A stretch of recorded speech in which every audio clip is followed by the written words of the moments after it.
8'de Sağlık'ta şimdi konuğumuz Theta Healing uygulayıcısı Dilan Yalçıntepe. Merhabalar. Hoş geldiniz. Hoş Nasılsınız? bulduk. İyiyim, siz? Biz de iyiyiz. Teşekkür geldiniz. ederim. Hoş bulduk. Bugün ilginç bir konumuz var. Bu Human Design veya insan tasarımından bahsedeceğiz. Bu insan tasarımı nedir? Hayatımızı bununla nasıl yönlendirebiliyoruz? Türkiye'de aslında yeni bilinen bir şey. 1987 yılında artık toplum tarafından bilinmeye başladı. Bu nedenle çok fazla bilen biri yok. Bunu açıklayacağım bugün sizlere. Human Design 4 farklı kadim bilgiden oluşan ezoterik bir tasarım aslında. Bunlar işte Kabala, astroloji, I Ching ve çakra bilim sistemi. Ama şöyle bir farklılık var. Biliyorsunuz ki vücudumuzda 7 ana çakra var. Burada biz bunu 9'a çıkardık. 9 farklı çakra ve 34 kanalla devam ediyoruz. Normal işte taç, kök çakranın dışında işte dalak, duygular, sakral çakra da bunlara eşlik ediyor. Biz bu çakraların tanımlı ya da tanımsız olmasına göre aslında ayırıyoruz. Burada 4 farklı, bazı kaynaklara göre 5 olarak da geçebilir ama 4 farklı kişilik tipi olarak açıyoruz. Tabii ki bunların tanımlı ya da tanımsız olmasıyla alakalı kişiden kişiye değişir. Böyle parmak izi gibi diyebiliriz bunlara. Tıpkı doğum haritası gibi, parmak izi gibi. Herkesin birbirinden farklı. Ama en sevdiğim ve aslında en dikkat çeken şey bende tanımsız olan bir şey eğer sizde tanımlıysa ben sizin yanınızda kendimi daha farklı hissediyorum. İşte bu bende tanımlı olan bir şey, tanımsız olan bir şey. Sizde tanımlıysa ben aşık olabiliyorum ya da o kişiye karşı farklı bir ilgi hissedebiliyorum. O kişinin yanında kendimi çok daha rahat hissediyorum. Örneğin benim boğaz çakram tanımsız ve sizinki tanımlı. Ben sizin yanınıza geldiğim zaman çok rahat bir şekilde ifade ediyorum kendimi. Çok güvende hissediyorum. Çünkü sizden o enerjiyi alabiliyorum. Ya bu çok farklı ve aslında güzel bir yaklaşım. Peki Dilan Hanımcığım, insan tasarımına göre ayrılan kişilikler nelerdir? Bunlardan ilki jeneratörler. Toplumun %60-%70'lik kısmını kapsayan kişiler oluyor bunlar. Dünyaya çalışmak için gelmişler diyebilirim. Çünkü sakralden aldıkları çok yoğun bir enerji var. Tabii burada şunu da normalde bilinenin aksine şöyle bir şey ekleyeceğim. Normalde biz ya aklımızla karar veririz ya kalbimizle karar veririz. Fakat jeneratörler sakral merkezden enerji aldıkları için o içlerinden gelen sesi dinlemeleri gerekiyor. Örneğin benim yarın sabah çok erken saatte bir toplantım var ama birisi diyor ki işte hadi doğum günü partisine gidelim, işte geç saatte de döneceğiz. Aslında kalbimize göre de aklımıza göre de bir mantıksız bir hareket. Fakat içimizden bu enerji geldiği zaman ya içimden bir ses de bunu yapayım diyor. İşte o doğru karar jeneratörler için. Ama ideal dünyada şunu söyleyeceğim, stratejileri hiçbir şeyi sıfırdan başlatmamalılar. Yani sıfırdan bir işe başlatmamaları gerekiyor. İdeal bir dünyada manifestörler bir işi başlatır fakat o işi devam ettirme gücü olmaz. Jeneratörler bunu iş gücüyle devam ettirir. Projektörler de bunu rehberlik eder ve diğer insanları tanıtır. O şekilde devam ediyor. Bunlardan ikincisi ise projektörler. Dediğim gibi onlar da toplumun %25'lik, %30'luk kısmını kapsıyor. Adları üstünde bir şeyleri rehberlik etmek, bir şeyleri tanıtmak görevleri. Fakat şöyle bir sıkıntımız var. Burada bir şeyleri rehberlik etmek onlar için çok iyi ama bu şey demek değil. Önümüze gelene nasihat verelim, önümüze geleni yönlendirelim. Hadi herkese rehberlik edelim değil. Yani biz burada bir psikoloğu ya da çok iyi bir rehberi projektör olarak tanımlayamayız. Onlar daha çok davet beklemeleri gerekiyor. Yani stratejileri davet beklemek. Onları birisi ya sen bu işi aslında çok güzel yapıyorsun ya da bu işte çok yeteneklisin.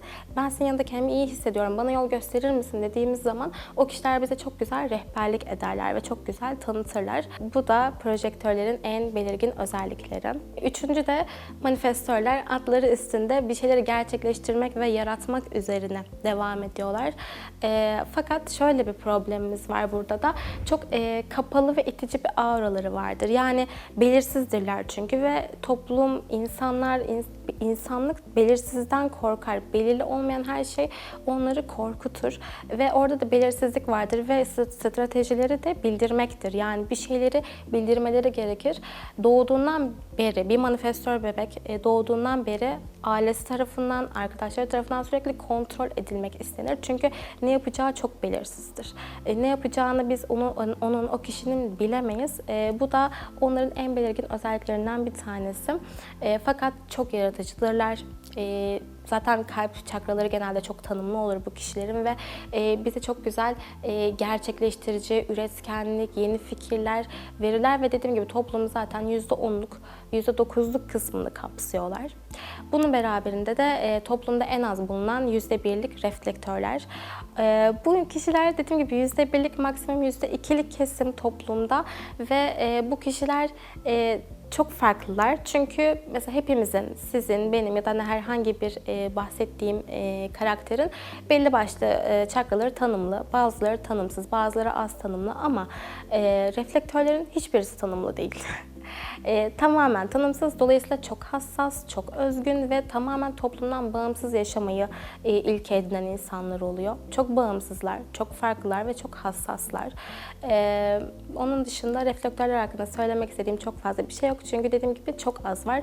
Ben hayatımda hiç reflektör biriyle tanışmadım. Mesela insan tasarım modellerinde çok uzun süredir çalışıyorum. Anlatmak istediklerim bunlardı. Sanırım şu anda tüm izleyiciler veya biz de dahil olmak üzere acaba hangi gruptayız diye düşünüyoruz. Ben de aynısını düşündüm hocam. Yani herhangi bir tarayıcıdan ya da herhangi bir uygulamadan aslında çok kolay bir şekilde bulunuyor. Ama işte o şema çok karışık. Çünkü işte tanımlı olanlarda belli sayılar oluyor. İşte kanallar var, çok farklı karışık kanallar var. Ama burada ilk almamız gereken şey tipimiz ne? İşte manifestör müyüz, reflektör müyüz, neyiz, tipimiz ne? Ben de çok merak ediyorum. Hatta çalışmalarımda en çok diyorum ki acaba bu kişinin tasarım modeli ne? Çünkü mesela burada bile, bu kanalda bile çalışanlardan aslında bir tane manifestör olması lazım. Bir tane jeneratör olması lazım. Bir tane reflektör, bir tane projektör mutlaka olması lazım ki hepimizi birbirimize tamamlayalım. Hiçbirimiz bir diğerinin enerjisini ememeyiz. Ama dediğim gibi hani sizde tanımlı olan bir şey bende tanımsızsa ben sizin yanınızda çok güzel bir şekilde çalışabilirim. Ya da siz benim yanımda çok manifestörsem ben çok yaratıcı olabilirsiniz ama ayrıldığım zaman herkes kendi enerjisini baki yani kullanabilir ama hiçbirimiz birbirinin enerjisini ememiyoruz. Peki bu gruplanmadan yani 4 ayrı gruptan bahsettik. Bunlardan herkes ekran başındakilerdir. Biz de yine aynı şekilde. En iyi grup hangisi? Toplum içerisinde yer edinmiş liderlik, çalışkanlık, üretkenlik adı altına soktuğumuz grup hangisi olmuş oluyor? Başarılı olan, hayattaki başarısı. Yani jeneratörler çok hayat enerjisi ve kucaklayan bir auraları olduğu için onlar diyebilirim ama projektörler de çok iyi mentördür. Yani bir lideri çok güzel mentörlük ederler. Bir lider olmazlar ama onu çok güzel mentörlük ederler. Birazcık açıkçası hangisi daha iyi çok belirlemek mümkün değil. Hepimizin birbirine ihtiyacı var çünkü. Peki herkes bir grubun içinde olmak zorunda mı yoksa biraz bir gruptan biraz bir gruptan olabiliyor mu bu? Yok, herkes bir grubun içinde mutlaka. Doğum tarihimize, doğum saatimize göre çünkü ayarlanıyor ama atıyorum manifestörün belli başlı özellikleri var. Fakat benim kalp çakram işte tanımlı değildir, işte ta çakram da tanımlı değildir. Yani ona göre değişiklik gösterebiliyor. Hani bazı çakraların tanımlı ya da tanımsız olmasına göre hareket edebiliyoruz diyebiliriz yani o şekilde. Peki bu gruptaki insanların özellikleri hani sizin söylediğiniz anlamda genel olarak birbirine benzeyen şeyler. Bunlar değiştirilebilir özellikler mi? Değiştirilebilir özellikler değil. Çünkü biz o şekilde doğduk, o şekilde devam ediyoruz. Hani işte doğum saatimizi değiştiremezsek, annemizin adını değiştiremezsek, doğum günümüzü değiştiremezsek bunları da değiştirmemiz çok mümkün değil ama tabii aldığımız karmaları değiştirebiliriz. Atıyorum bazı tıkanıklarımız vardır. Ben derim ki sende böyle bir tıkanıklık var. Sen kadınlara ve çocuklara çok fazla yardım etmelisin. O zaman bu karmayı birazcık daha rahatlatabiliriz, şifalandırabiliriz aslında. Ama değiştirmek onun dışında çok mümkün değil. Yani bu tasarım dizaynına göre diyeyim, Evet. bu dizayn değişikliklerine göre kişiyi yönlendirebilmek mümkün gibi anlıyorum. Tabii ki. Yani bir şeye farkındaysak o şeyi çok daha iyi yaparız. Kim olduğumuzu aslında amacımız bu. Ben kimim? Ben neyim?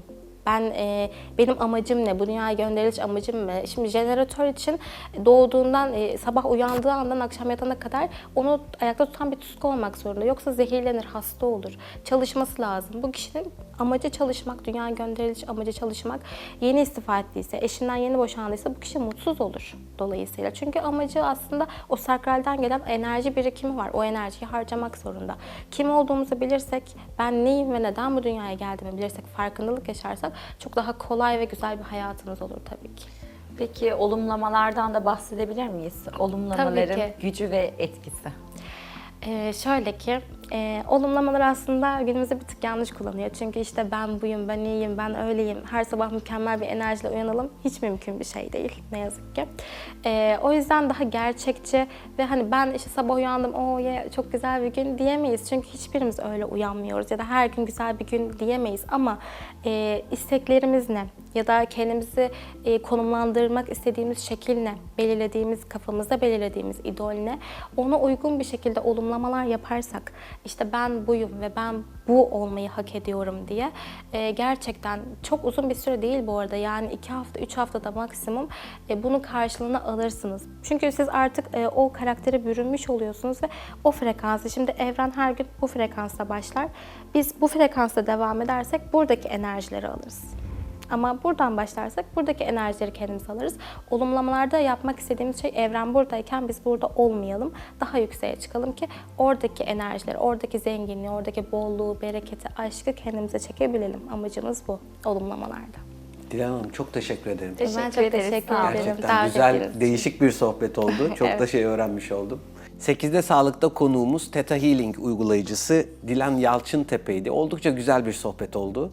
8'de Sağlık şimdi kaldığı yerden devam ediyor.